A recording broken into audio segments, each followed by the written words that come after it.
Hello, welcome. Sound okay? Yep. Okay, good. Just checking. Welcome. Wanted to certainly welcome you to today's talk. Wanted to really tell you more about the exciting technology of ArcScan, a vital tool for refractive surgery.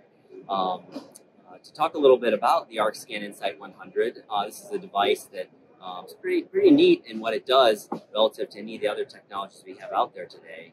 It provides a complete visualization of the true anatomy of the entire anterior segment, including areas even behind the iris, where we really don't have an ability to provide such high-resolution imaging with any other technology. When we compare with other different modern technologies, and we look at some of the different images, things such as UVM, OCT, ArcScan really provides a level of detail that just is incomparable. When we think about how we capture these scans, the device is pretty neat technology in that it uses robotic ultrasound, so it's really not operator dependent, and so that provides for great ability to get reproducible and reliable scans. Imaging is very high resolution, delivers 10 times higher image precision than what we see with other current ultrasound systems. It has approvals in the US and beyond. Useful for really many types of areas of imaging, whether it be refractive surgery, which is some of my focus, but also glaucoma, cataract surgery, even retina in the future. The experience for patients in going through an imaging with the ArcScan Insight 100 is very comfortable. They describe it as pretty easy to go through, and takes about 8 minutes for the procedure.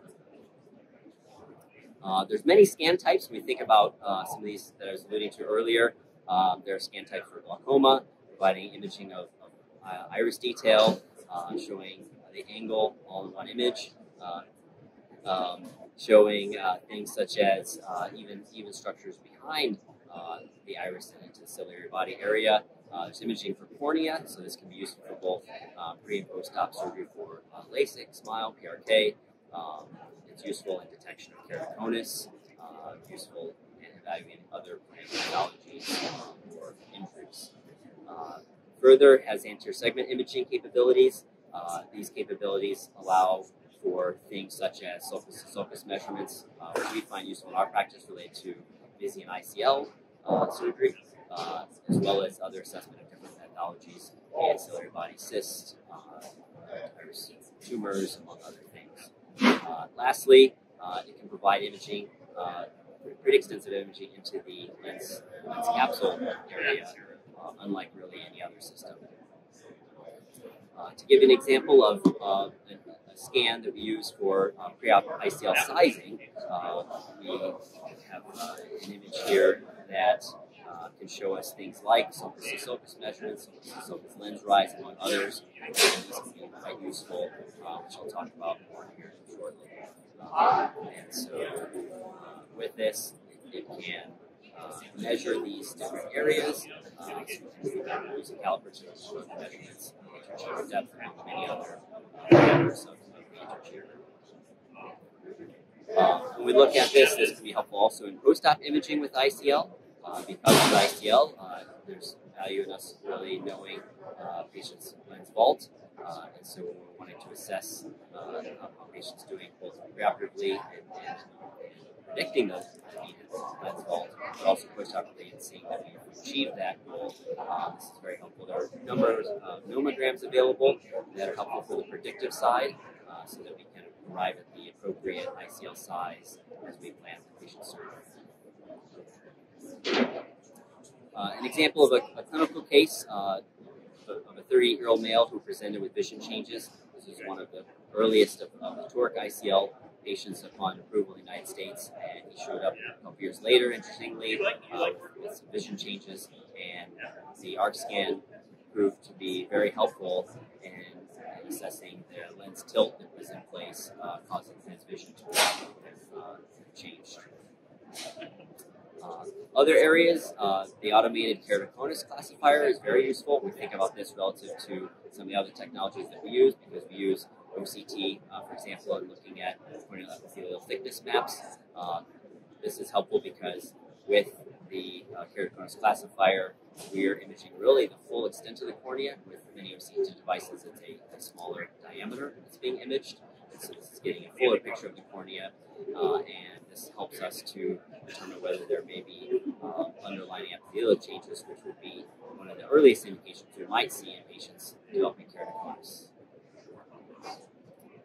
Related to glaucoma detection and management, as we want to evaluate patients with glaucoma, this involves very high definition imaging of the angle, as well as other relevant structures looking at glaucoma patient can help us see different configurations of the iris, such as the plateau iris configuration, and image that like we can really not do with any other technology.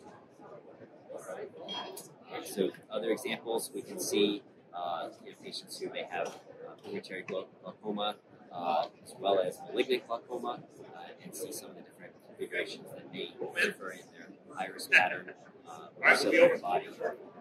And so what's useful and interesting, naturally, as we look at reimbursement, this is a reimbursable test with glaucoma evaluations, and so any patients really having narrow angles or a number of other glaucoma variations would be eligible for insurance reimbursement for this test, and this is a procedure that's billable per eye as opposed to a bilateral code.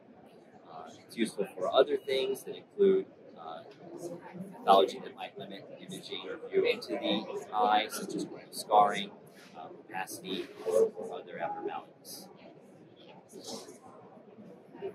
So looking at this again, billable procedure with the code 76513 does offer some nice reimbursement. So as you look at this as a practice business standpoint, this can be a helpful addition to practice as well. So what are some other benefits of the ArcScan Insight 100? It's non-contact, so we're really not having to use any probe to contact the eye. It's very automated, operator independent, with a robotic system technology that allows the imaging. It's very precise. It's very high resolution, and the scan is completed really only in a matter of several minutes. Other clinical applications to think about, these are just some different images that we have looking at in greater detail the layers of the cornea in patients, for example, who've had lamellar corneal surgery like LASIK or SMILE. This can detect the interface where other technologies may not pick up on this. The acoustic technology of ultrasound could pick up on a LASIK flap, even if it were, say, 20 years or more beyond the LASIK procedure, where often OCT will miss the ability to see that type of detail. With it, that resolution is incredibly high. Usually it's about 1 micron resolution, so we can know as we plan a patient's further treatments, if the patient need them, what their exact corneal flap thickness is as well. Other images we have here shown are just a full anterior segment view, as well as a posterior chamber view, giving us really a full view of the lens. And so as we think about the applications of this, evaluate patients who have any lens implants problems, really we have no other technology out there that can provide such high detail imaging to capture things such as a Z syndrome, a crystal lens patient, or a dislocated lens or a tilted lens. Another case example of a patient we saw, this is a gentleman who presented with hyphema and significant corneal edema, and so looking at what could help us to get better imaging of particularly the anterior segment, where traditional B scan might help us some with the posterior segment. There's really no technology like the ArcScan to help us image, as was done in this case, where we were able to see that despite his corneal edema and his hyphema, we could see structures behind these to see that his lens was indeed in place, that he hadn't had a luxation of the lens or other abnormality.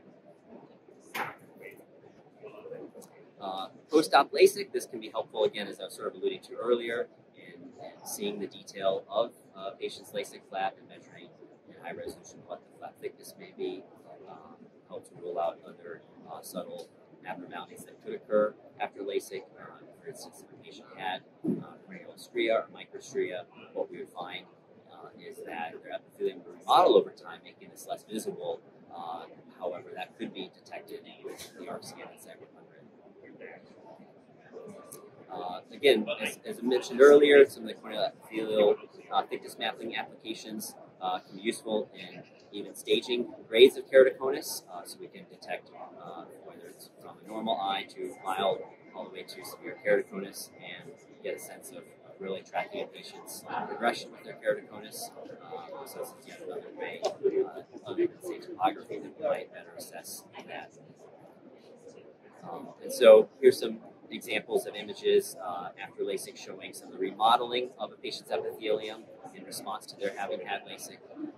And so this is a helpful way to see how the eye will change some refractive surgery procedures. To use another case example, we had a 31-year-old female, just you might say a common one we'd see, routine presentation for vision correction surgery. These were some of her topographies showing a little bit of asymmetric bow tie to her astigmatism, a little inferior steepening. Looking at her Bell Ambrosio maps, showed some mild concern, right eye otherwise the D value with the normal range, where the left eye flags some slight concern. So the ArcScan Insight 100 proved to be quite helpful in us further assessing this patient, and this led to looking at her two eyes to see that there was indeed some concern for early keratoconus that otherwise could have gone missed with other technologies. And so we made the choice that she was not a good LASIK candidate.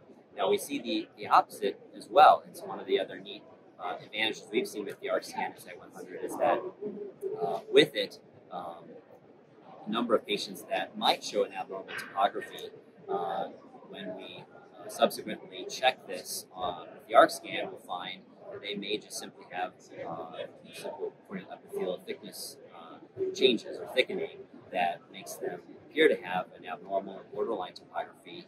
And we find in our practice, the ArcScan can help, in many cases, rule in patients as good candidates for LASIK where they might have otherwise been ruled out. And so this has been a neat development for us with our practice, and one of the many things that we love about this device. So that concludes my talk today. Certainly open up to any questions anybody may have. Sure. On the tilted, the toric, where the eye had tilted, did the lens dislocate, or it just that his kappa angle changed as he aged, or what caused the change? Yeah, so the underlying issue in that particular patient was found to be that despite the predictive planning for his ICL sizing, he really had an under-vault situation, so his sizing for what his eye really needed was probably likely too small, and so that's what resulted in the tilt with the tilted ICL. Yep. Thank you. Yeah. Dr. Manning? Yes. I wanted to ask you about your feeling before you had this technology. What has this technology provided you in terms of benefit for pre you acquiring this instrument? Yeah, what does this provide? Yeah, so I mean, really quite a number of things. So some of these that I highlighted, but when I look at the added confidence it gives us in our surgical planning for ICL, it's been a game changer for us. To know that we really don't have the worry of running into a size mismatch issue with a patient who has ICL. So that's been a big one. To give us further ability to evaluate some of these different clinical situations, we see a lot of glaucoma patients also in our practice, and so to evaluate these patients has been real helpful. And we do see, like some of the case examples presented, patients with pathology, injuries, trauma, hyphemas, other issues. Some we've detected, such as ciliary body cyst, that will affect the patient's lens position for an ICL. So this goes on. There's been quite a number of things that's been huge in how this has helped our practice. One question for you. Yeah. From a workflow standpoint, how have you been able to integrate this into your normal workflow? It's additive to your workflow. Sure. Has that been any difficulty at all for your staff to integrate this in? So no, it's really been quite good to work in. I mean, there's like anything, there's an initial learning curve of getting going with the technology. We have one of our team members here with us today who's been real involved with that. But yeah, we've found it's gone pretty smoothly as far as integrating into our workflow. As time has gone on, we've gotten a better sense as to what time it takes us to perform the scans, but also run some of the different reports, such as the ICL preoperative reports, for example, or other different reports that we run. And so yeah, it's gone well.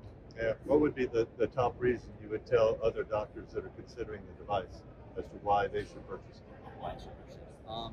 The top reason really would be is as we think about each of these different areas that this device can image, we really have no other technology that can image in such high resolution and really to capture some of these areas at all that the ArcScan Insight 100 can. So it's for us been a very important addition to our practice. Thank you. Sure. Do you incorporate this in any of your LASIK patients pre-op as well to rule in or rule out keratoconus? Yes, we sure have. Yeah, so we have found that particularly in a number of these cases where we see topographies that may show either sort of an abnormal borderline appearance, things like if you're steepening or an asymmetric bow tie or other different patterns, it's been real helpful for us to either, in some cases rule them out, but we've been pleasantly surprised that there have been quite a number that they've been able still to be ruled in, that hey, they are indeed a good candidate. And so in terms of looking at our growth of our vision correction practice has helped that quite a bit. Dr. Manning, Yes. Dr. Weinstein talks about now the possibility of targeting ICL. Is there emerging a clear set of guidelines from your clinic's perspective of, depending on age of patient, refractive shape of the eye, etc.? Are there pretty clear guidelines, general guidelines that you use as you think about targeting a vault? There are, yes.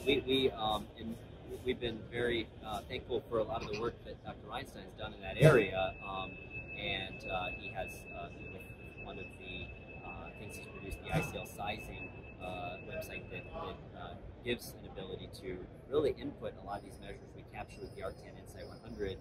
We can have a report that will give a number of predictive nomograms for ahead of surgery what we'd expect the vault would be with different lens sizes. So that informs our decision making as we decide what size to use for a patient. Any other questions? Thank you so much. Thank you so much. Appreciate it. Thank you.